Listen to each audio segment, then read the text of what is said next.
அதாவது கர்நாடகத்துக்காரன் தண்ணி தர மாட்டேங்கிறான். அத பத்தி கேள்வி கேட்டா அது முக்கியம் இல்ல.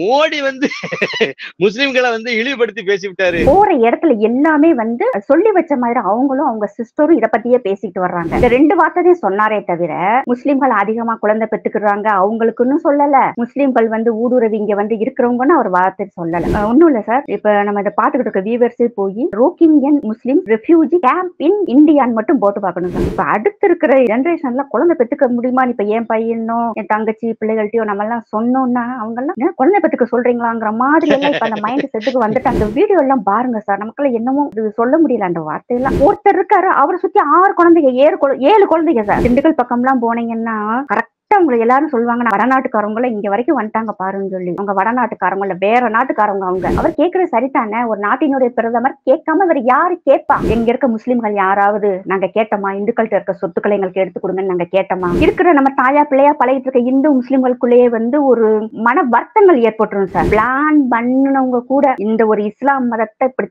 தர தட்டி வச்சிருக்க மாட்டாங்க சார். ஏமாற்று வேலை, எத்துவழித்தனம். அதாவது மக்களை ஏமாற்றுறதுக்கு எப்படி சாத்தியப்படும் இது? ஆனா இவர் என்ன சொல்றாரு, டிக்டாக்கும் பேஸ்புக்கும் பாக்குறவங்களுக்கு நான் 8500 ரூபாய் கொடுக்குறேன். அவர் என்ன பண்ணாரு, அப்ளிகேஷன்ஸ் எல்லாம் அவர் பேன் பண்ணாரு. இவர் வந்து சோம்பேறி ஆக்குறாரு. 4 பேர் நாங்களாம் பிஜேபி, இவன் என்ன கட்சின்னு கேட்கும் போது அவர் காங்கிரஸ். அப்படி ஆமா, எதுக்கு ஓட்டு போடுவான்னு கேளு, நான் பிஜேபிக்கு ஓட்டு போடுவேன். இப்ப அதானி அம்பானி இவங்க எல்லாம் வசதியானவங்க, அவங்க சொத்தை புடுங்கும் அப்படின்னா நம்ம சன் குரூப் வச்சிருக்கவங்க எல்லாம் என்ன கடலை முட்டாய் வியாபாரம் பாக்குறாங்களா, இல்ல பொறி உருண்டை வியாபாரம் பண்றாங்களா? இது நாரதர் மீடியா உணர்வாளர்களுக்கு எனது பணிவான வணக்கம். நாம இன்னைக்கு சகானாஸ் பேகம் அந்த அம்மாவை வந்து மறுபடியும் நம்ம சந்திக்கிறோம். வாங்க அவர்கிட்ட சில முக்கியமான சந்தேகங்களை கேட்க வேண்டியது இருக்கு. ஏன்னா மோடி வந்து என்ன சொன்னார்னு நமக்கு தெரியல. நம்ம ஹிந்தி தெரியலையா, இந்த பாலா போனோம்னு நம்மள படிக்க விடாம ஆகிவிட்டாங்க. அதனால ஹிந்தி தெரியாது. உண்மையிலே அவர் ஹிந்தியில என்ன பேசினாரு, முஸ்லிம்களை ஏதாவது திட்டுனதா சொல்லிட்டே இருக்காங்க. நம்ம இப்ப அவங்க கிட்ட கேட்போம், மேடம் என்ன சொல்றாங்கன்னு கேட்போம். வணக்கம் மேடம். வந்தே மாதரம். வணக்கம் சார். வந்தே மாதரம். அதாவது பிரதமர் நரேந்திர மோடி அவர்கள் கடந்த சில தினத்துக்கு முன்னாடி வந்து ராஜஸ்தான் மாநிலத்துல வந்து தேர்தல் பரப்புரையில இருக்கும்போது அவர் வந்து ஏதோ முஸ்லிம்களை திட்டி விட்டாரு, அதாவது ஏதோ முஸ்லிம்களை இழிவுபடுத்தி பேசிட்டாரு அப்படின்னு சொல்லி இங்க உள்ள திமுக காரங்க, காங்கிரஸ்காரங்க, கம்யூனிஸ்ட்காரங்க எல்லாம் தமிழ்நாட்டுல கிடந்து இங்க எலெக்ஷன் முடிஞ்சு போச்சு, அது வேற கதை. இங்க கிடந்து பயங்கரமா அதுக்கு கண்டனம் எல்லாம் கனிமொழி எல்லாம் கூட கண்டனம் தெரிவிச்சாங்க. அதாவது கர்நாடகத்துக்காரன் தண்ணி தர மாட்டேங்கிறான், அதை பத்தி கேள்வி கேட்டா அது முக்கியம் இல்ல. மோடி வந்து முஸ்லிம்களை வந்து இழிவுபடுத்தி பேசிவிட்டாரு, இந்த மாதிரி எல்லாம் பேசுனாங்க, பதில் சொன்னாங்க. இத உண்மையிலே அவர் என்னதான் பேசினார், பிரதமர் அவர்கள் என்னதான் பேசினாங்க? உங்களுக்கு ஹிந்தி தெரியும், அதனால நீங்க கரெக்டா நேரடியாவே அதை கவனிச்சிருப்பீங்க. என்ன பேசினாரு? உண்மையிலேயே முஸ்லிம்களை இழிவுபடுத்தி ஏதாவது சொல்லியிருந்தாரா? கொஞ்சம் நீங்க சொல்லுங்களா. அதாவது வந்து ராஜஸ்தான்ல அவர் பேசுறதுக்கு முன்னாடி காங்கிரஸ் வந்து அவங்களுடைய தேர்தல் அறிக்கைய தெலுங்கானாவுல ரிலீஸ் பண்ணாங்க சார். அதுல அவங்க என்ன சொல்லியிருக்காங்கன்னா, இந்தியாவினுடைய வளங்களை எடுத்து மைனாரிட்டிஸ்க்கு வந்து நாங்க கொடுப்போம். அதுக்கு இது மாதிரி நிறைய ஒரு சில விஷயங்கள் வந்து சொல்லியிருக்காங்க, கொடுப்போம். ஒவ்வொருத்தவங்கள்ட்டையும் இருக்கிற சம்பத்துக்கள் மீன்ஸ் நம்மளுடைய வளங்கள், அதுல எல்லாமே இப்ப என்னுடைய வளங்கள், என்னோட சொத்து வத்து நகை நட்டு எல்லாமே அதுல அடங்கிரும். அது ஒண்ணு. அது போக அவரு போற இடத்துல எல்லாமே வந்து சொல்லி வச்ச மாதிரி அவங்களும் அவங்க சிஸ்டரும் இத பத்தியே பேசிட்டு வர்றாங்க. இதுக்கு முதல்ல வந்து பிரதமர் மன்மோகன் சிங் அவங்க இருக்கும்போது அவர் வந்து இத பத்தி தெளிவாவே சொல்லியிருக்காரு. இந்தியாவின் வளங்களை எடுத்து இஸ்லாமியர்களுக்கு கொடுப்போம்னு ஃபர்ஸ்ட் அவர் சொன்னத இவர் வந்து எடுத்து சொல்றாரு. முன்னாடி இருந்த மன்மோகன் சிங்குமே வந்து இந்த வார்த்தைய பயன்படுத்தி இருக்காரு அப்படின்னு சொல்றாரு. இப்ப இவர் பேசுனது என்னண்டா, இது அவங்க பேசுனது இவங்க பேசுனது எல்லாமே வந்து ஒண்ணுக்கு ஒண்ணு ரிலேட்டடா இருக்கு, தொடர்பு பற்றியே தான் வருது. அப்படிங்கும்போது இதை எடுத்து யாருக்கு கொடுப்பீங்க நீங்க? அவர் சொன்ன ஒரு வார்த்தை என்ன தெரியுமாங்க சார், ஊடுருவக்காரர்கள், அதிகமாக குழந்தை பெற்றுக்கொள்பவர்கள். இந்த 2 வார்த்தையும் சொன்னாரே தவிர முஸ்லிம்கள் அதிகமா குழந்தை பெற்றுக்கிறாங்க அவங்களுக்குன்னு சொல்லல. முஸ்லிம்கள் வந்து ஊடுருவி இங்க வந்து இருக்கிறவங்கன்னு அவர் வார்த்தை சொல்லல. ஊடுருவக்காரர்கள் யாரு? பங்களாதேஷையும் மியான்மர்ல இருந்து வந்த ரோஹிங்கியன் முஸ்லிம், இவங்கதான் வந்து ஊடுருவக்காரர்கள். இவங்க வந்து அதிகமா குழந்தை பெற்றுக்கொள்கிறார்கள். குழந்தை பெற்றுக்கிறாங்களான்னா ஆமா. ஒண்ணும் இல்ல சார். இப்ப நம்ம இதை பாத்துக்கிட்டு இருக்க வியூவர்ஸே போய் ரோஹிங்கியன் முஸ்லிம் ரெஃப்யூஜி கேம்ப் இன் கல்கட்டா இன் இந்தியான்னு மட்டும் போட்டு பார்க்கணும் சார். ஒரு 100-150 வீடியோஸ் வரும் சார். இன்னைக்கு எங்களுடைய பேரண்ட்ஸ் எல்லாம் எங்க அப்பா, அம்மா, பெரியப்பா, சித்தப்பா இவங்க எல்லாமே வந்து 2, 2 குழந்தைய பெற்றிருக்காங்க சார். நாங்கலாம் ஒவ்வொன்னு தான். இப்ப அடுத்து இருக்கிற ஜெனரேஷன்ல குழந்தை பெத்துக்க முடியுமா? இப்ப என் பையனோ, என் தங்கச்சி பிள்ளைகள்ட்டயோ நம்மலாம் சொன்னோம்னா, அவங்கலாம் என்ன குழந்தை பெத்துக்க சொல்றீங்களாங்கிற மாதிரி எல்லாம் இப்ப அந்த மைண்ட் செட்டுக்கு வந்துட்டாங்க. இல்ல உண்மை சார். எங்க மாமா பொண்ணுக்கு ஒரு குழந்தை பிறந்திருக்கு. ஒரு 4 வயசு ஆகுது. நாங்க சொன்னோம், நாங்க தான் ஒவ்வொரு குழந்தைய வச்சிருக்கோம். நீ இன்னொரு குழந்தை பெத்துக்கன்னு சொன்னதுக்கு, என்னது இன்னொரு குழந்தை பெத்துக்க சொல்றீங்களா? அல்லல்ல அதெல்லாம் வேண்டாம். போதும் போதும். நீங்கலாம் உங்க ஒவ்வொரு குழந்தைகள வந்து நீங்க நல்ல ஸ்கூல்ல படிக்க வச்சுட்டீங்க. நான்லாம் போதும்பா அவ்வளோதான். அந்த அளவுக்கு நாம மைண்ட் செட் வந்துட்டோம். ஆனா 40,000 50,000 சம்பாதிக்கிறோம் எங்களுடைய ஊர்ல. நாங்களே பயப்படுறோம். ஆனா எங்கேயோ இருந்து வந்தவங்க அந்த வீடியோ எல்லாம் பாருங்க சார். நமக்கெல்லாம் என்னமோ அது சொல்ல முடியல அந்த வார்த்தையெல்லாம். அவங்க சின்ன சின்ன பிள்ளைங்க. ஒருத்தர் இருக்காரு. அவர சுத்தி 6 குழந்தைங்க, 7 குழந்தைங்க சார். இருக்க இடம் இல்ல. சரியான சாப்பாடு இல்ல. எங்கேயோ வந்து ஒரு இடத்துல அண்டி இருக்கிற இடத்துல எப்படி இவ்வளவு குழந்தைகள் பெத்துக்க முடியும்? இது யாருடைய வரி பணம்? அவர் கேட்டதுல என்ன நிச்சயம். சார் தப்பு? என்ன தப்பு? இப்ப நான் ஒரு வீட்டுக்கு நம்ம கெஸ்ட்டா போறோம். ஒரு வாரத்துக்கு நம்ம அங்க ஒரு வீட்ல தங்க முடியுமா? இன்னைக்கு இருக்க விலைவாசி சூழ்நிலையில. இல்ல பிராக்டிகலா நம்ம யோசிப்போம் சார். இப்ப நம்மளே ஒரு வீட்டுக்கு போறோம். ஒரு வாரத்துக்கு நம்ம அங்க இருக்க முடியாது. நம்ம வீட்டுக்கு வந்தா நானுமே இப்ப அப்படிதான். இன்னைக்கு இருக்க விலைவாசி சூழ்நிலையில இருக்கும்போது 6 கோடி மக்கள் வந்து இந்தியா பூரா பரவி இருக்காங்க சார். திண்டுக்கல் பக்கம்லாம் போனீங்கன்னா, கரெக்ட்டா உங்கள எல்லாரும் சொல்லுவாங்க. நாங்க ஒரு ஃபங்ஷனுக்கு போயிருந்தோம். நாங்க வண்டிய நிப்பாட்டிட்டு தண்ணி பாட்டில் வாங்குறதுக்காக நிப்பாட்டிட்டு என் ஃப்ரெண்ட் சொல்லுது, "வடநாட்டுக்காரவங்கலாம் இங்க வரைக்கும் வந்துட்டாங்க பாருன்னு" சொல்லி. அவங்க வடநாட்டுக்காரங்க இல்ல, வேற நாட்டுக்காரவங்க அவங்க. அவங்களுடைய அந்த ட்ரெஸ் அ ஸ்டைலு, அவங்க பேசுற விதம் வந்து நம்ம இந்தியன் லாங்குவேஜே இல்ல சார். அப்ப இதுகள புடிங்கி நீங்க யார்ட்ட குடுப்பீங்க? அவர் கேட்கிறது சரிதானே. ஒரு நாட்டினுடைய பிரதமர் கேட்காம வேற யாரு கேட்பா? நிச்சயம். அவர் வந்து இங்க இருக்க முஸ்லிம்கள பத்தியோ, ஒரு வார்த்தை கூட அவர் பேசல சார். ஊடுருவக்காரர்களுக்கும், அதிகமா குழந்தை பெத்துக்கிறவருக்கும் இங்க இருக்கிற வளங்களை எடுத்து நீங்க குடுக்குறதுக்கு காங்கிரஸ் வந்து அவங்களுடைய தேர்தல் அறிக்கையில சொல்லியிருக்கு அப்படின்னு சொல்லி, அவர் ஆணித்தரமா சொல்றாரு. அவர் சாதாரணமான அப்படி யாரையுமே வந்து எடுத்தெறிஞ்சு பேசுறவர் இல்லைங்க சார். அவர் வாயில இருந்த ஒவ்வொரு வார்த்தைக்கும் லட்ச அர்த்தம் இருக்கும். லட்சம் தடம் யோசிக்கிறவங்க கூட ஒரு வார்த்தைய அவ்வளவு ஈஸியா விட மாட்டாங்க சார். கரெக்ட்டா தான் அவர் பேசியிருக்காரு. அத வந்து இவங்க என்ன சொல்றாங்கன்னா, இப்ப அவரு ராகுல் காந்தியும், பிரியங்கா காந்தியும் சொல்றாங்க. உங்கள்ட்ட இருந்து இதெல்லாம் எடுத்து நாங்க கணக்கெடுப்போம். ஒவ்வொரு வீடா போய் நாங்க கணக்கெடுப்போம். பாலும், தண்ணீரும் நாங்க பிரிச்சு எடுப்போம். எக்ஸ்ரே எடுத்து நாங்க வளங்கள் எல்லாம் கனெக்ட் பண்ணி இவங்களுக்கு எடுத்து தூக்கி குடுப்போம். யாருக்கு? முஸ்லிம்களுக்கு. எங்க இருக்க முஸ்லிம்கள் யாராவது நாங்க கேட்டோமா? இந்துக்கள்ட்ட இருக்க சொத்துக்கள எங்களுக்கு எடுத்து குடுங்கன்னு நாங்க கேட்டோமா? இது வந்து கொஞ்சம் ஸ்லிப் ஆச்சுன்னா, இருக்கிற நம்ம தாயா, பிள்ளையா பழகிட்டு இருக்க இந்து, முஸ்லிம்களுக்குள்ளேயே வந்து ஒரு மத மன வருத்தங்கள் ஏற்பட்டுரும் சார். நீங்களே இப்ப எவ்வளவு முஸ்லிம்கள்ட்ட பழகுவீங்க. அவங்கட்டலாம் கேட்டு பாருங்க. இப்படி வந்து ராகுல் காந்தி இப்படி சொல்லியிருக்காரு. எங்க சொத்தெல்லாம் புடிங்கி உங்கள்ட்ட குடுக்கப்பா. அடுத்த நிமிஷம் சொல்லுவாங்க. அஸ்தபில்லா தௌபா அப்படிலாம் சொல்லக்கூடாது. அடுத்தவங்க சொத்துக்கு நாங்க ஆசைப்பட மாட்டோம். வேணான்னு சாதாரண மக்கள். நான் மத்த பெரிய ஆளுகள பத்தி சொல்லல சார். ரொம்ப சிம்பிளா இருக்கிறவங்கட்ட கேட்டாலே அவங்கலாம் பயப்படுவாங்க. நம்மலாம் தாயா பிள்ளையா பழகிக்கிட்டு இருக்கோம். எதுக்கு நமக்குள்ள இவங்க வம்பிழுத்து விடுறாங்க? அவ்வளவு சிம்பிளா சொல்லி முடிச்சுட்டு போயிருவாங்க. இவர் இவர் சொல்றாரு, நாங்க கணப்பெடுத்து குடுப்போம், அத எடுத்து குடுப்போம். நீங்க செஞ்ச சாதனைகள சொல்லி கேளுங்க. என்ன? நிச்சயமா. இப்ப இதுவரைக்கும் வந்து மோடி வந்து உலக பொருளாதாரத்துல 5வது இடத்துக்கு வந்துருச்சா, நான் 3வது இடத்துக்கு கொண்டு வருவேன்னு சொல்லுங்க. இப்ப இஸ்லாமிய குழந்தைகள் வந்து 25% பேர் வந்து ஸ்கூலுக்கே போகாம இருக்கிறாங்க. அவங்களுக்கெல்லாம் நல்ல ஸ்கூல்கள எங்க மேல அக்கறை இருக்கிற கவர்மெண்ட்டுக்கு சொல்றேன். சிறுபான்மையின ம். பாதுகாவலர்ன்னு சொல்றாரு இல்லையா? அதுக்காக நான் சொல்றேன். நல்ல ஸ்கூல்கள கட்டி குடுங்க. நல்ல காலேஜ்கள கட்டி குடுங்க. படிக்கட்டும். எங்களுடைய வாழ்க்கை தரம் முன்னேறட்டும். பிளான் பண்ணுனவங்க கூட இந்த ஒரு இஸ்லாம் மதத்த இப்படி தர தட்டி வச்சிருக்க மாட்டாங்க சார். புரியல எங்களுக்கு. இப்ப புரியுது. புரிய விட மாட்டேங்கிறாங்க. எந்த கவர்மெண்ட் சார் ஒரு அதெல்லாம் சொல்லுவாங்க, ஒரு மனசுல அச்சமே இல்லாம வருஷத்துக்கு ரூ. 1,00,000 நான் இருக்கிறவங்களுக்கு குடுப்பேன்னு சொல்லுவாரு. இது இல்ல அது சாத்தியமா? இல்ல அதுல எனக்கு ஒரு உள்ள கொஞ்சம் நுழைஞ்சு பார்க்கும்போது, ஒரு பெண்ணுக்கு வந்து வருஷத்துக்கு ரூ. 1,00,000 குடுப்பேன்னு சொல்லி ராகுல் காந்தி சொல்றாரு. ஆனா ஒரு பெண்ணு அப்படின்னு சொல்லி எடுக்கும்போது ஏழை பெண்கள்னு நீங்க சொல்றாங்க. கரெக்ட்டா சொல்லிருவோம். ஏழை பெண்கள்னு அவங்க சொன்னாங்க. இப்ப ஏழை பெண்கள் அப்படின்னு பாத்தீங்கன்னா, மொத்தம் நம்ம 142 கோடி மக்கள் வந்து இந்தியாவுல இருக்கோம். இதுல வந்து பெண்கள்னா 71 கோடி வந்துரும். 142 சரி பாதி வச்சுக்கலாம். பெண்கள் வந்துருவாங்க. அதுல ஒரு 2 கோடி வேணா வசதியான பெண்கள்னு நம்ம எடுத்துக்கலாம். பாக்கி எல்லாருமே ஏழை லிஸ்ட்ல தான் இருப்பாங்க. ரேஷன் அரிசி வாங்குற லிஸ்ட்ல, ரேஷன் கார்டு வச்சிருக்க அதுல பொருள் வாங்குற லிஸ்ட்ல பாத்தீங்க அப்படின்னா, நீங்க வேண்டாம் 65 கோடி பேர் இருப்பாங்கன்னே வச்சுடுவோம். ரொம்ப கம்மியாவே எண்ணிக்கையை போடுவோமே. 65 கோடி பேருக்கு ஒரு ஆளுக்கு 1 லட்சம் ரூபாய் ஆண்டுக்கு அப்படின்னா 65 லட்சம் கோடி ரூபாய் வேணும். ஒரு வருஷத்துக்கு.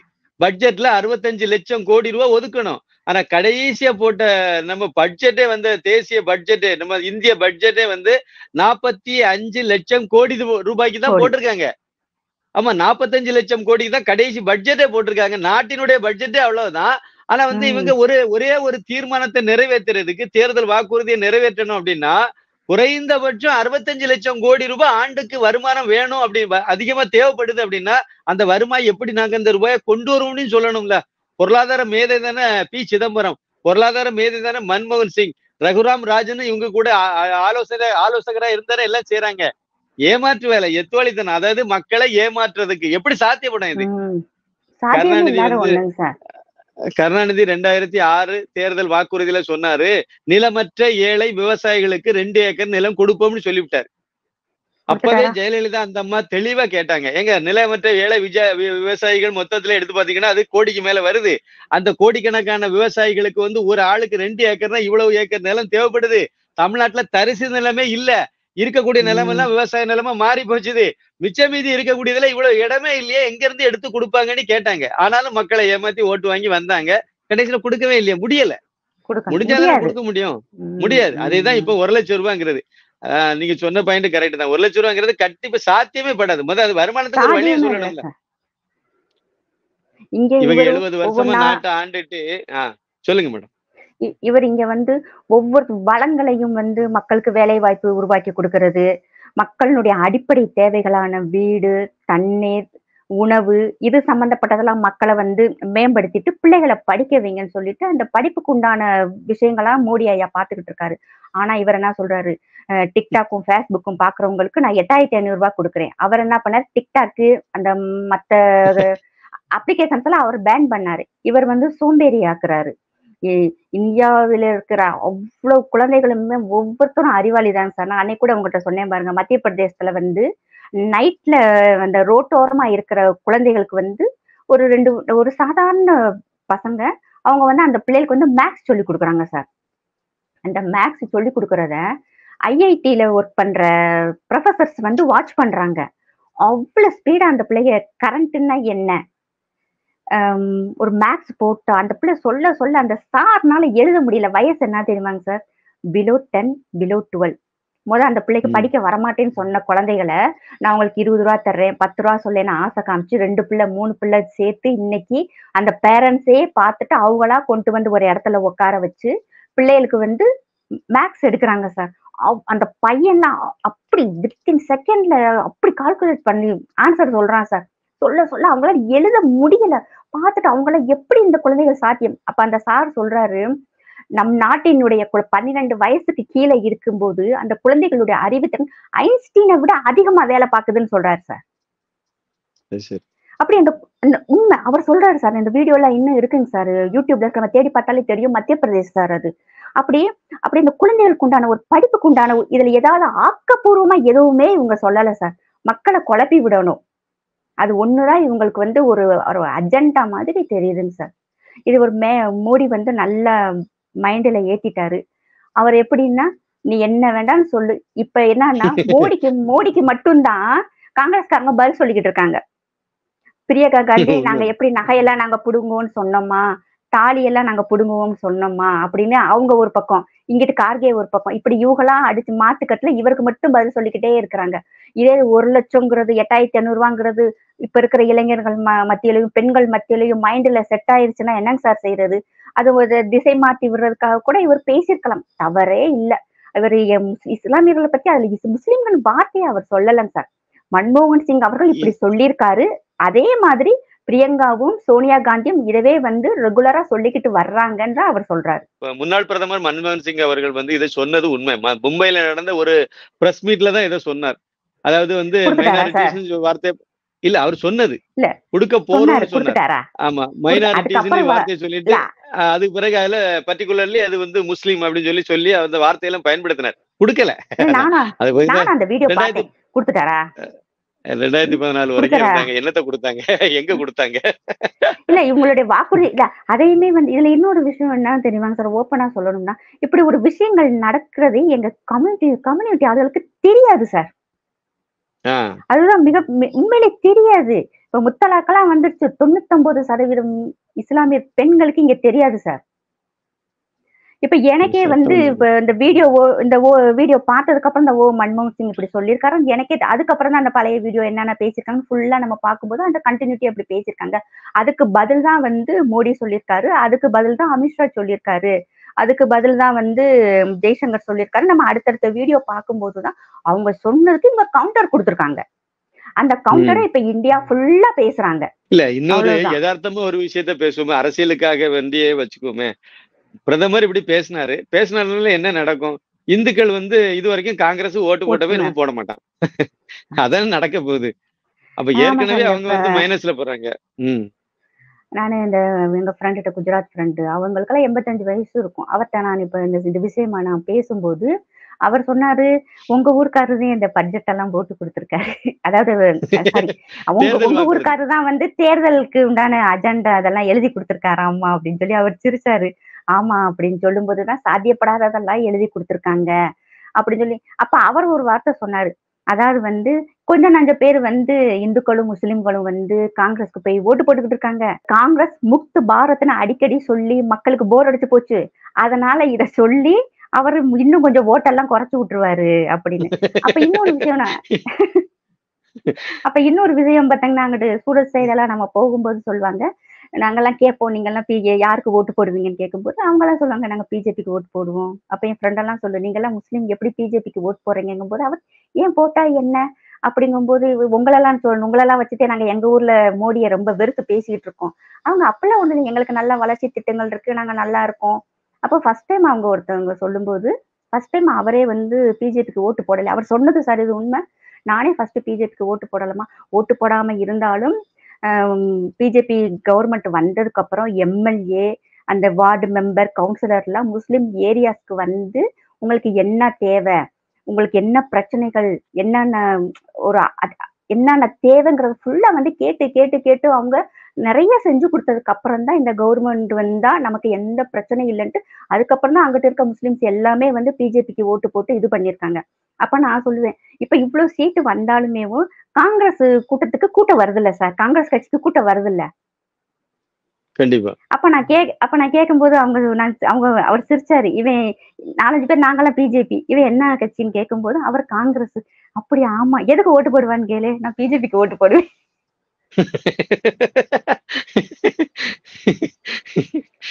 இல்ல நமக்கு ஒண்ணு புரியல ஏன் அப்படின்னு கேட்டா, நாங்க முதல்ல காங்கிரஸ் தான், அதனால நான் காங்கிரஸ், ஆனா ஓட்டு மட்டும் நான் மோடிக்கு போட்டுருவேன். ஆனா கூட்டத்துக்கெல்லாம் போவாங்களா சார்? போவாங்க, என்ன பேசுறாங்கன்னு நாங்கெல்லாம் பார்ப்போம். ஆனா வந்து ஓட்டெல்லாம் நாங்க மோடிக்கு தான் போடுவோம். இப்படின்னு அப்பதான் நான் நினைச்சேன், ஓ இப்படித்தான் நிறைய பேர் அங்க போய் கூட்டம் சேர்க்கிறீங்களா அப்படின்னு சொல்லி. ஆமா, இங்க நம்ம ஊர்ல வந்து நிறைய பேரு அண்ணா திமுக திமுக எல்லாம் கூட்டத்துக்கு எல்லாம் வந்து காசு கொடுத்து கூடும்போது போயிட்டாங்க. ஒரு ஓட்டு போடும்போது அவங்க வந்து ஆமா பிஜேபி ஓட்டு போட்டேன் அப்படின்னாங்க. அவங்க ஊர்லயே இருக்கு, இங்கே இருக்கு, நாங்க சென்னையில இருக்கக்கூடிய பகுதியிலயும் இருக்கு. உண்மைதான். இப்ப இவங்க வந்து காங்கிரஸ் வந்து நம்மகிட்ட வந்து இவ்வளவு அதெல்லாம் சொல்றது வாக்குறுதிகளை சொல்லி இது பண்றாங்க. ஆக்சுவலா பார்த்தா உங்ககிட்ட இருந்து பிடிங்கி இன்னொருத்தவங்களுக்கு, நம்மகிட்ட இருந்து பிடிங்கி இன்னொருத்தவங்களுக்கு கொடுக்குற மாதிரி தான் இது. இன்னொருத்தன்ட்டு இருந்து ஒரு சொத்தை பிடிங்கி இன்னொருத்தவங்க கொடுக்கறதுக்கு 100 கோடி பேர் ஓட்டு போடணும். ஓட்டு போட்டு இப்படி ஒரு ஆளை நம்ம தேர்ந்தெடுக்கணும். இல்ல இன்னொரு இதையும் ராகுல் காந்தி சொல்லியிருந்தாரு, அதானி அம்பானி இவங்களுடைய சொத்தெல்லாம் நாங்க பிடுங்கி விடுவோம் அப்படின்னாரு. அது அடுத்த நாளே வந்து சாம் பிட்ரோடா அவர் வந்து காங்கிரசினுடைய அயலக அணி தலைவர், அவரு ராஜீவ் காந்திக்கு ரொம்ப நெருக்கமான நண்பர். இப்பவும் சோனியா காந்தி அவங்க குடும்பத்தோட ரொம்ப நெருக்கமா இருந்துட்டு இருக்காரு. அவரு என்ன சொன்னார் அப்படின்னா, இன்ஹெரிட்டன்ஸ் ஆக்ட்னு ஒண்ணு அமெரிக்கால இருக்கு. அந்த சட்டப்படி பூர்வீக சொத்து, எங்க அப்பா சொத்து எனக்கு இருக்கு, இல்ல என் சொத்து என் பிள்ளைக்கு போகாது, எனக்கு காலத்துக்கு பிறகு அதுல வந்து 55% அரசாங்கத்துக்கு எடுத்துருவாங்க. அதே மாதிரி சட்டத்தை இந்தியாவில கொண்டு வர போறோம், நாங்க ஆட்சிக்கு வந்தா, காங்கிரஸ் ஆட்சிக்கு வந்தா கொண்டு வருவோம்னு சொன்னாரு. அவர் இவர் இந்தியரா சொன்னதும் அது அமெரிக்கரா? அது தெரியல. இந்தியன்னு நம்பிட்டு இருக்கோம். இந்தியர். சரி சார், இந்தியராவே இருக்கட்டும். அப்ப ஆமா. நம்ம இல்ல சைடு நம்ம ஊர் பக்கமா தான் நம்ம அவருக்கு வந்து இல்ல பதில் சொல்ல முடியும். இல்ல நான் என்ன சொல்றேன் அப்படின்னா, இப்ப அதானி, அம்பானி இவங்க எல்லாம் வசதியானவங்க. அவங்க சொத்த புடுங்கும் அப்படின்னா, நம்ம சன் குரூப் வச்சிருக்கவங்க எல்லாம் என்ன கடலை மிட்டாய் வியாபாரம் பாக்குறாங்களா? இல்ல பொரி உருண்டை வியாபாரம் பண்றாங்களா? இதே அம்பானி, அதானி அந்த ஊர்ல பெரிய பணக்காரன்னா இவங்களும் அதே வேலையை தானே பாக்குறாங்க. எவ்வளவு பெரிய இந்தியா முழுக்க நெட்வொர்க், இந்தியில எல்லாம் சேனல் ஆரம்பிச்சு வச்சிருக்காங்க. ஆமா பெரிய சார், ஆமா. தொழில் அதிபரா தான் இருக்காங்க. அப்படின்னா அதெல்லாம் வந்து அவங்க சொத்தெல்லாம் புடுங்க வேண்டாமா? அவரு ஃபர்ஸ்ட் காலத்துக்கு பிறகு காங்கிரஸ்ல நம்ம இருந்தே ஆரம்பிக்கலாமே. கண்டிப்பா. ஃபர்ஸ்ட் நல்ல காங்கிரஸ் கேள்வி. கட்சியில இருந்தே ஆரம்பிக்கலாமே. அவங்ககிட்ட அவங்க இல்லாத சொத்துக்களா? அத நேரு வந்து காலத்துல அவங்களே இருந்தே கனெக்ட் புடுங்கலாமே. பண்ணலாமே. நேரு காலத்துல இருந்தே கண்டிப்பா. ஆரம்பிக்கலாமே. அப்ப இருந்து ஆரம்பிச்சு இப்ப ஒரு ஆரம்பத்துல ஒரு நல்ல தொடக்கமாவே வைக்கட்டும். அங்க இருந்து நிச்சயமா. ஆரம்பிச்சு எப்படி எப்படி யார் யார் சொத்தை அப்படி பார்த்தா அந்த புள்ளி வச்ச கூட்டணிக்குள்ள இருக்கிற எல்லா சொத்தையும் புடுங்கினாலுமேவும் உலகத்துல இருக்க எல்லா கடனையுமே அடைச்சிடலாம். தமிழ்நாட்டுல கடனே இல்லாத இவங்களுடைய சொத்தெல்லாம் உலகமாயிரும். புடுங்கணும்னா ஆமா. தமிழ்நாட்டுல இவங்க சொத்தெல்லாம் புடுங்கணும்னா பட்ஜெட் போட்டுடலாம். கடன் இல்லாத பட்ஜெட் ம், போட்டுடலாம். ம், ம், ம், ம். கலாநிதி மாறன், தயாநிதி மாறன் அவங்க குடும்பம். அப்புறம் இந்த திமுக காரங்க முன்னாள், இன்னாள் அமைச்சர்கள் அவங்க அடிச்சு வச்சிருக்க கொள்ளை அடிச்சு வச்சிருக்க சொத்துக்கள் இதெல்லாம் புடுங்கினாலே போதும். அதாவது மோடி சொல்றாரு, கொள்ளையடிச்சு வச்சவங்களுடைய சொத்தெல்லாம் புடுங்கி மக்கள்கிட்ட கொடுப்போம்னு சொல்றாரு. இவங்க என்ன சொல்றாங்கன்னா, நீங்க சம்பாதிச்சு டாடா, பிர்லா இவங்க எல்லாம் காலங்காலமா தொழில் அதிபரா இருக்கக்கூடியவங்க, அவங்க சொத்த புடுங்கி நாங்க குடுத்து விடுவோம்னு சொல்றாங்க. அது ரோஹிங்கியா முஸ்லீம் கொடுப்பேன்னு சொல்றாங்க. அவ்வளவுதான் வித்தியாசம். இந்த மாதிரி பொதுமக்கள்கிட்டயும் இருந்து கணக்கு பண்ணுவோங்கிற மாதிரியும் பேசியிருக்காரு சார் ராகுல் காந்தி. பொதுமக்களினுடைய சொத்துக்களையும் வந்து நாங்க கணக்கெடுப்போம். ஒவ்வொருத்தவங்களுக்கும் சுன்கேன்னா எண்ணி எண்ணி ஒவ்வொருத்தரான மீனிங்னு வரும் சார். அப்படி நாங்க ம். கணக்கெடுப்போம் அப்படின்னு சொல்றாங்க. இப்ப இந்த ஷாம் பிட்ரோடா அவர் சொல்லியிருக்காரு இல்லையா, அமெரிக்காவுல வந்து இப்படி ஒரு சட்டம் இருக்கு அப்படின்னு. ஆமா. அமெரிக்காவுல சட்டம் இருக்கு, அங்க பொது சிவில் சட்டம் இருக்கு. அதையும் சொல்லல அவரு. இங்கே அதே மாதிரி அமெரிக்கா பொது சிவில் சட்டம் வைக்கலாமே. அதையும் சொல்லலாம்ல. அங்க அமெரிக்காவுல ம். எல்லாம் பார்த்தோம்னா 16 வயசுலயே வந்து பிள்ளைகளை வந்து ஒதுக்கி விட்டுறாங்க. உன்னுடைய லைஃப நீ பாத்துக்கோ அப்படின்னு சொல்றாங்க. அந்த இருக்க கவர்மெண்ட் அவங்கள எப்படி எந்த மாதிரி உருவாக்கி கொண்டு வந்துடுறாங்க. ஆனா நம்மளுடைய கல்ச்சர் படி பார்த்தோம்னா பிறந்ததுல இருந்து இங்க 16 வயசுல அம்மா பிள்ளைக்கு என்ன ரிலேஷனோ 61 வயசுலயும் அம்மா பிள்ளைக்கு அந்த பாசம் இருக்கு சார். கண்டிப்பா. கஷ்டப்பட்டு தாய் தகப்பன் வந்து கஷ்டப்பட்டு பிள்ளைய படிக்க வைக்கிறது, அவங்களுக்கு ஒரு ட்ரெஸ் வாங்கி கொடுக்கறது, ஒரு இடத்துக்கு கூட்டு போறது, எல்லாத்தையுமே பார்த்தோம்னா நம்ம எல்லாம் கண்கூடா பாக்குறோம். அந்த அன்பு வந்து கடைசி வரைக்கும் நம்மகிட்ட வந்து அந்த ஒரு பாண்டிங் இருக்குங்க சார். அங்க மாதிரி 16 வயசுலயே வந்து அவங்க பாட்டுக்கு போயிடுறாங்க. அவங்களுக்கு இஷ்டப்பட்டதை கல்யாணம் பண்ணி கொடுத்துறாங்க, பண்ணிக்கிறாங்க. ஆனா இங்க வந்து என் பிள்ளை இது படிக்கிறான்னு சொல்லி ஒரு பெருமையா சொல்றாங்க. ஒரு வேலைக்கு போனா என் பிள்ளை வந்து இந்த வேலை பாக்குதுன்னு சொல்லி பெருமைப்படுறாங்க. என் பையனுக்கு இந்த இடத்துல வந்து கல்யாணம் பண்ணி கொடுக்கறதுக்கு வந்து அந்த நிறைய அந்த சம்பிரதாயங்கள் எல்லாம் பண்ணி கல்யாணம் பண்ணி கொடுத்து பேரன் பேத்திய பார்த்து அவங்க வந்து அந்த கஷ்டத்தோடயே வர்றதுனால கடைசி வரைக்கும் தன்னுடைய தாய் தகப்பனுமே வந்து இன்னைக்கு வரைக்கும் எவ்வளவோ பசங்க எல்லாமே வந்து தன்னுடைய தாய் தகப்பனை கவனிச்சுட்டு தானே சார் வர்றாங்க. நிச்சயமா. பார்த்த பிள்ளைகளுக்கு சொத்து வருது, இதுதானே கரெக்ட். கண்டிப்பா. அங்க வந்து 16 வயசுல அது அதாவது அங்க வந்து 16 வயசுலயே வந்து பிள்ளைகளை வெளியே அனுப்பிடுறாங்க. அந்த நாட்டு சட்டத்திட்டங்களுக்கு கல்யாணம் சரியா இருக்கும். இங்க சரியா வராது. இங்க ஒரு கல்யாணம் பண்ற அன்னைக்கு சாப்பாடு செலவு செய்யறது அங்க செய்யற சீர் செலத்த பணத்திலேயே வச்சு ஒரு கல்யாணம் முடிச்சிடலாம் சார். இப்ப நம்ம ஊர்ல கல்யாணத்துல எவ்வளவு செலவு பண்றோம், நம்ம எவ்வளவு சீர் சனக்கத்து கொடுக்குறோம். இது போக அவருக்கு ஒரு அண்ணன் இருந்தா, இப்ப நீங்க ஒருத்தர் இருக்கீங்க, உங்க கூட 2 தங்கச்சி எல்லாம் பிறந்திருந்தா நீங்க எவ்வளவு சீர் செய்யணும். அந்த பொண்ணுக்கு கல்யாணம் பண்ணி வைக்கணும், மறு வீடு இருக்கு, சீர்வரிசை பொங்கல் சீரு, தீபாவளி சீர் செய்யறீங்க, ஆடி வருது, அப்புறம் நிறைய அந்த ஃபங்க்ஷன்ஸ் எல்லாம் வருது, இந்த மொட்டை போடுறது இருக்கு, காது குத்து இருக்கு, சடங்கு இருக்கு, கடைசி வரைக்கும் உங்களுடைய அந்த பொறுப்புகள் இதெல்லாம் வந்து ஒரு சாக்ரிஃபைஸ் தானாங்க சார். நீங்க வந்து என் கூட பிறந்ததுக்கும் அதுக்கும் நீங்க சம்பந்தம் இல்லைன்னு ஒரு அண்ணனோ தம்பியோ இன்னைக்கு வரைக்கும் சொல்றது இல்ல. பண பற்றாக்குறையா இருந்தாலுமேவும் தன்னுடைய தங்கையோ அக்காவோ போற வீட்டுல வந்து நல்லா இருக்கணும்னு சொல்லி அவங்க கல்யாணத்துக்கு பிறகுமே நிறைய சீர் செய்யற அண்ணன்கள் இப்பவும் நம்ம நாட்டுல இருக்கிறாங்கல்ல சார். நம்ம ஊர்ல எப்படின்னா வடநாட்டு பக்கம் ஹோலிக்கே சீர் செய்யறாங்க, தீபாவளிக்கு மறுநாள் வந்து அவங்க காளி பூஜை செய்யறாங்க. அந்த காளி பூஜையில தன்னுடைய கூட பிறந்த சிஸ்டர்ஸ் வீட்டுக்கெல்லாம் போய் அவங்க பணம் வச்சு கொடுக்குற பழக்கம் இன்னைக்கும் நார்த் இந்தியா சைடு ஃபுல்லா இருக்குங்க சார். இன்னும் ஒவ்வொரு சமயம்லாம் பார்த்தோம்னா எவ்வளவு கடன் வாங்கி எல்லாம் நிறைய செய்யறாங்கல்லங்க சார். இந்த இந்த இவ்வளவு செய்யற அந்த நம்ம அண்ணன் தம்பி இவங்களுக்கெல்லாம் இன்னும் சொல்ல போனா நம்ம கவர்மெண்ட் ஸ்டைஃபனே கொடுக்கணும். இவ்வளவு கஷ்டப்பட்டு இந்த ஜெயலலிதா அம்மா எல்லாம் தங்கம் கொடுத்தாங்க, 50,000 கொடுத்தாங்க. அதெல்லாம் தாலிக்கு தங்கம் கொடுத்தாங்க. அதெல்லாம் ஒரு நல்ல ஸ்கீம் தானங்க சார். அது ஒரு சந்தோஷமா தான் இருக்கும். நிறைய பேர் வாங்கியிருக்காங்க, எங்களுக்கு இதுல வாங்கியிருக்காங்க. அந்த மாதிரி நல்ல ஸ்கீம் எல்லாம் நாங்க தொடர்ந்து நடைமுறைப்படுத்த மாட்டோம். அதனாலதான் கிடப்புல போட்டோம். அதெல்லாம் நிறைய நிப்பாட்டிட்டாங்க சார். நிப்பாட்டிட்டாங்க.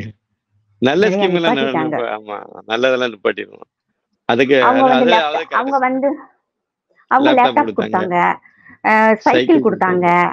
பிள்ளைகளுக்கு நிறைய அந்த கிராமங்கள்ல இருக்க ஸ்கூல்களுக்கெல்லாம் 16 விதமான பொருள் கொடுப்பாங்க சார். அந்த ஸ்கூல்ல வேலை பார்க்குற டீச்சர் எல்லாம் என்கிட்ட சொல்லுவாங்க, இந்த பிள்ளைகளுக்கு நிறைய திங்ஸ் நிறைய சொல்லுவாங்க சார். பேஸ்ட் என்ன பேடு அதெல்லாமே ஸ்கூல்கள் மூலியமா பிள்ளைகளுக்கு கொடுத்தாங்க. இப்ப எல்லாமே நிப்பாட்டிட்டாங்கல்லங்க சார். சைக்கிள்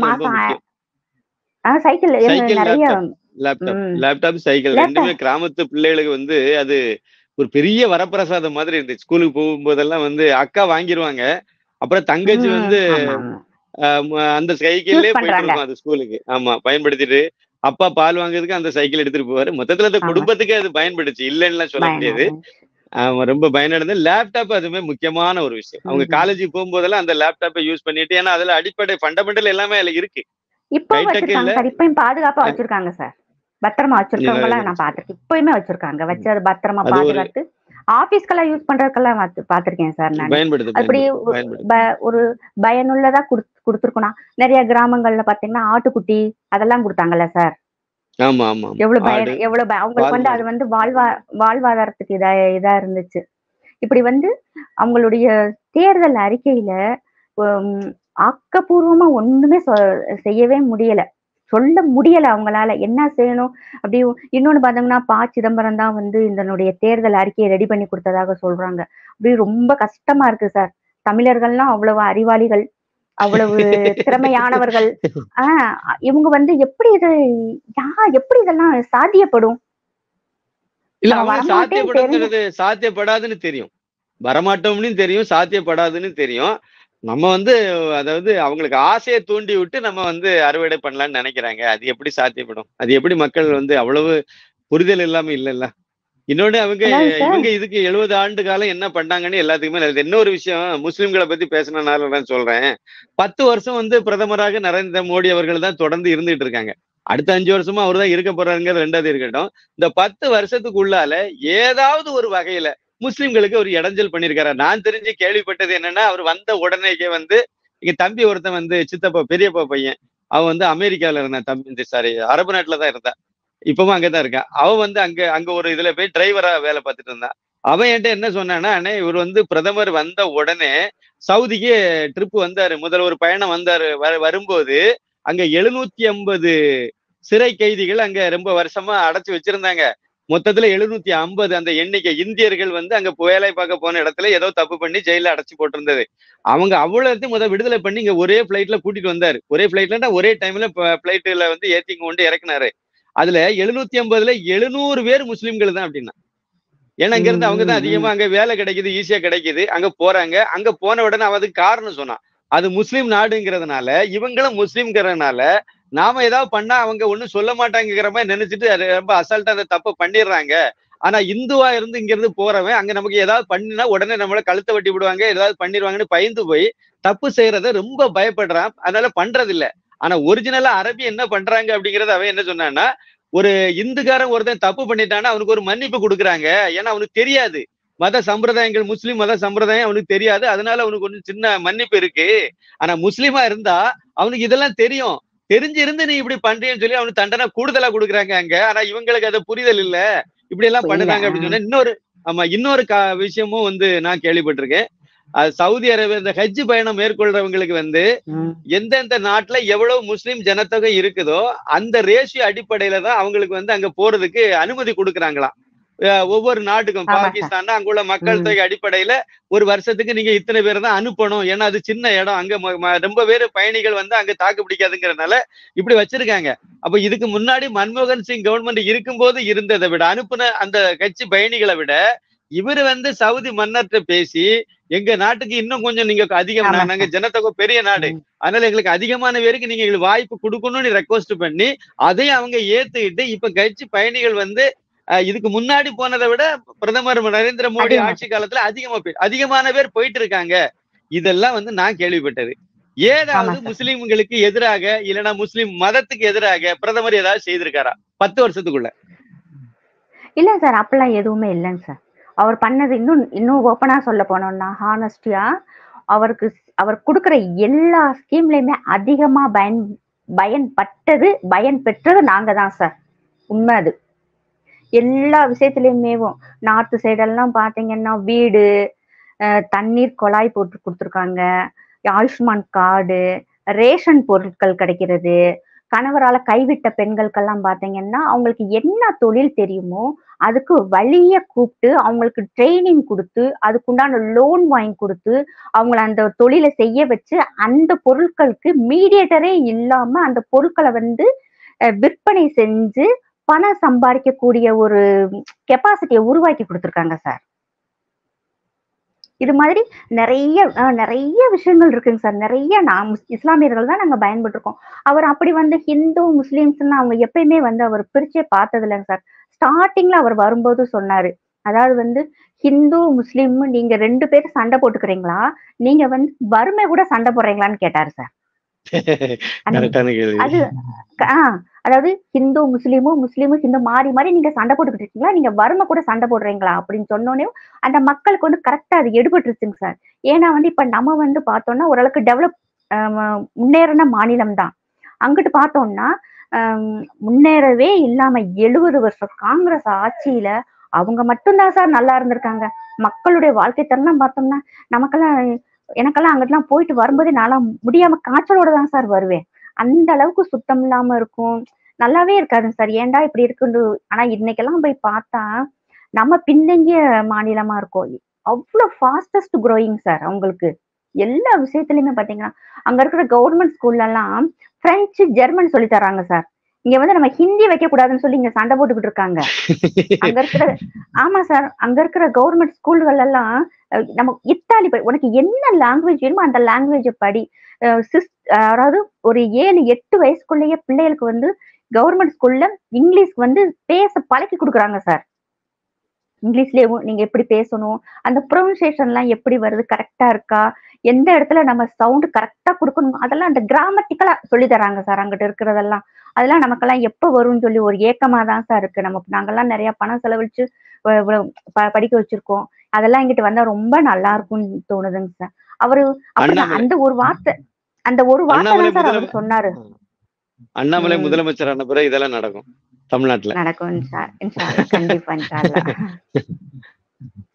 அது அவர் அந்த ஒரு வார்த்தை தான் சொன்னாரு. அதை வந்து அந்த மக்கள் வந்து நல்லா கெட்டியா பிடிச்சுக்கிட்டாங்க. கரெக்டா நல்ல விதமா ஓட்டு போறாங்க. ஒரு தோத்து இருந்தா கூட அந்த இடத்துல எல்லாம் பாத்தீங்கன்னா ரொம்ப கம்மியான ஓட்டுல தான் சார் அவங்க எல்லாம் தோத்துருப்பாங்க. மேக்சிமம் பாத்தீங்கன்னா முஸ்லிம்ஸ் இருக்கிற ஏரியாவுல எல்லாம் மிக ஒரு 1500 ஓட்டு இருக்கிற இடத்துல எல்லாம் 1350 ஓட்டு வாங்கியிருப்பாங்க சார். இப்படி நிறைய ஒவ்வொரு ஊர்லயும் கணக்கு எடுத்தோம்னா நிறைய முஸ்லிம்ஸ் வந்து இப்ப நிறைய பயனடைஞ்சிருக்காங்க சார் அவங்களுக்கு. அவர் என்ன சொன்னாருன்னா, உங்களுடைய மதத்தையும் நீங்க பின்பற்றுங்க, ஒரு கையில குரானும் ஒரு கையில லேப்டாப்பும் வச்சு நீங்க வச்சுக்கோங்க, உங்க மதத்தையும் பின்பற்றுங்க, உங்களுடைய வாழ்க்கை தரத்துக்கு தேவையான கல்வி தரத்தையும் நீங்க உயர்த்தி கொள்ளுங்கள்னு சொன்னாங்க சார். அங்கெல்லாம் பார்த்தோம்னா அதை வந்து அவங்க ஃபர்ஸ்ட் எல்லாம் நமக்கெல்லாம் கல்வினா என்னன்னு தெரியாது. நாங்களாம் வீட்டை விட்டு போகாம இருந்தோம். இன்னைக்கு வந்து நாங்க காலேஜுக்கு போய் படிக்கிறோம், டாக்டருக்கு படிக்கிறோம். இந்த நீட் வந்ததுனால வந்து அங்க வந்து மார்க் மட்டும் தானுங்க சார், வசதி தேவையில்லை அவங்களுக்கு. அது என்ன சொல்றாங்கன்னா நிறைய பிள்ளைங்க டாக்டருக்கு படிக்கிறாங்க, ஐஏஎஸ்க்கு படிக்கிறாங்க, ஏர்ஃபோர்ஸ்ல எல்லாம் சேர்ந்திருக்காங்க சார். ஏர்ஃபோர்ஸ் எல்லாம் சேர்ந்து இப்ப கமாண்டோல எல்லாம் இருக்கிறாங்க. ஒரு ஏர்ஃபோர்ஸ்ல வந்து ஒரு பைலட்டு, பெண் பைலட்டே இருக்காங்க சார் இப்ப இந்தியால. முஸ்லிம் பொண்ணு சார் அவங்க எல்லாம். அதெல்லாம் பார்த்தோம்னா ரொம்ப ரொம்ப சந்தோஷமா இருக்குங்க சார். இதெல்லாம் பார்த்து மற்ற நாடுகள்லாம் வந்து பொறாமப்படுறாங்க சார். இன்னொன்னு பார்த்தோம்னா அவர் வந்து நம்மகிட்ட இருக்க அந்த ஒரு ஒற்றுமையை வந்து நல்லா பலப்படுத்துறாருங்க சார். நார்த் சைடுல எல்லாம் இருக்கிற மறுபடியும் நான் ஏன் அதை சொல்றேன்னா, நான் அடிக்கடி அங்க போக வர இருக்கிறேன். கண்கூடா நான் பாக்குறேன் சார். அவங்களெல்லாம் பாக்குறோம். ரொம்ப ஃப்ரெண்ட்லியா இருப்பாங்க. நம்மளோட ரொம்ப ஃப்ரெண்ட்லியா இருப்பாங்க. அது இந்த கோத்ராலலாம் நடந்த விஷயம்லாம் பார்த்தா அவங்கட்டலாம் சொன்னா, "அதையெல்லாம் பிடிச்சுட்டு நீங்க ஏன் இன்னும் தொங்கிக்கிட்டு இருக்கேன்னு?" கேட்பாங்க சார். கேட்டிருக்காங்க. சரி. என்னட்டயே கேட்டிருக்காங்க. இல்ல இதெல்லாம் சொல்லி தான் எங்க ஊர்ல இப்ப நாங்களே அதெல்லாம் மறந்துட்டோம். எங்க ஊரெல்லாம் இப்ப அவ்ளோ டெவலப் ஆயிருச்சு. நடியாத்துலலாம் நான் போய் முஸ்லீம் ஏரியாஸே பார்த்துருக்கேன் சார். ரொம்ப நல்லா ரோடு நல்லா இருக்கும். ஒரு ஹிந்து கடையிலலாம் போனோம்னா, நம்ம புதுசா வந்திருக்கன அவங்கலாம் இன்ட்ரோடியூஸ் பண்ணி வைக்கும்போதெல்லாம், அவங்கலாம் ரொம்ப சந்தோஷம் வந்திருக்கீங்களா? பிசினஸ் பண்றீங்களா? நல்லா பண்ணுங்க. நமக்கு ஊக்கம் குடுப்பாங்க சார் அவங்கலாம். ஹிந்துவாவும் இருப்பாங்க. முஸ்லீமா எல்லார்ட்டயும் அவங்களுக்கு வந்து அந்த ஒரு பாகுபாடே இல்லாம நெறைய மாத்திருக்காரு சார். இதெல்லாம் மிகப்பெரிய மற்ற எதிர இருக்கவங்களுக்குலாம் இதெல்லாம் மிகப்பெரிய ஏமாற்றம் சார். இன்னொன்னு வந்து நம்ம நிச்சயம். மக்களினுடைய அறிவுத்திறன் உலகத்தவே வந்து இன்னைக்கு இருக்க இந்தியர்கள் தான் சார். அது இன்னொரு நாளைக்கு பேசுவோம். இந்தியர்கள் தான் சார் இன்னைக்கு எல்லா பெரிய டாப் கம்பெனிஸ்லயும் இருக்கிறாங்க. இது வந்து மத்த சைனாவுல இருந்த அந்த கோவிட்க்கு அப்புறம் அங்க இருக்கிற நெறைய கம்பெனிஸ் வந்து நம்ம இந்தியாவுக்கு வந்துருச்சுங்க சார். நெறைய கம்பெனி பெரிய பெரிய கம்பெனி ஆப்பிள், அப்புறம் எலன் மாஸ்கோடது எல்லாமே இங்க வந்துருச்சுங்க சார். அது அவங்களுக்கு எக்கானமி டவுன் ஆகுது. நமக்கு economy growth per day increase ஆகுது. இதனுடைய பொறாமை. நம்ம மக்களினுடைய அந்த அறிவுத்திறனை வந்து குறைக்கணுங்கிறதுக்காக அவங்களே சேர்ந்து சதி செய்றாங்கன்னா, இங்க இருக்கவங்களும் அதுக்கு வந்து கையாளாக இருக்கிறாங்க சார். அது ரொம்ப வருத்தமான விஷயம் தான். நம்ம தான் வந்து கொஞ்சம் ஜாக்கிரதையா இருக்கணும் சார். நம்ம பிள்ளைகளுக்கு சொல்லிக் குடுக்கணும். இந்த நெறைய வெப்சைட் அத நெறைய யூடியூப் எல்லாம் நம்ம பார்க்க விடாம அவாய்ட் பண்றதே ரொம்ப நல்ல விஷயம். நான் உங்கட்ட சொல்லும்போது கூட நீங்க அதெல்லாம் பார்க்காதீங்க, தள்ளி விட்டு போங்கன்னு சொன்னீங்க பாருங்க சார். அது கரெக்ட் தான். எதுக்கு தேவையில்லாத விஷயங்கள நம்ம பார்த்து, எதுக்கு இப்படிலாம் நமக்கு வந்து ரொம்ப வருத்தமா இருக்கு, கோவமா இருக்கு இப்படிலாம் செய்றாங்களேன்னு சொல்லும்போது.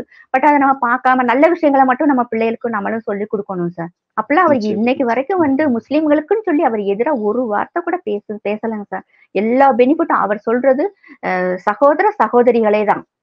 எல்லாரும் ஒண்ணு. இந்து ஒண்ணுதான், கிறிஸ்டினும் ஒண்ணுதான், முஸ்லீம் ஒண்ணுதான். அந்த ஒரு வார்த்தை அவர் மட்டும் இல்ல சார். அதே மாரி பார்த்தீங்கன்னா, அ உங்களையும் சேர்த்தே நான் சொல்றேன் சார். இன்னைக்கு வரைக்கும் அ எந்த மத பெண்களையுமேவும் யாருமே இழிவா பேசினது இல்லங்க சார். நான் நல்லா வாட்ச் பண்ணிட்டேன் சார். அது எங்க ஆர்எஸ்எஸ்ல இருந்து, பிஜேபில பெரிய தலைவர்கள்ல இருந்து, சின்ன தலைவர்கள் வரைக்கும். இன்னைக்கு என்னைய விட ரொம்ப என் பையன் வயசுல இருக்கிற பையன் யூடியூப் போடுறாங்க சார். அவங்க கூட பார்த்தோம்னா, அவ்ளோ மரியாதையா இழிவுபடுத்தாம பெண்களை இழிவுபடுத்தாம மரியாதையா யூடியூப் போடுறாங்க. பேசுறாங்க சார். அதெல்லாம் வந்து அந்த கல்ச்சர் வைஸா வரும்போது ரொம்ப நல்லா இருக்குங்க சார். அதெல்லாம் ரொம்ப பிடிச்சிருக்கு. அது வந்து உங்களுக்கு அந்த பேஸ்லயே இருக்கு. சனாதன தர்மம். அது ரொம்ப ரொம்ப நல்ல விஷயம் சார். சரி மேடம். பல்வேறு தகவல்கள வந்து பகிர்ந்துகிட்டோம். தொடர்ந்து நம்ம பேசுவோம். நன்றி. வணக்கம். வணக்கம் சார்.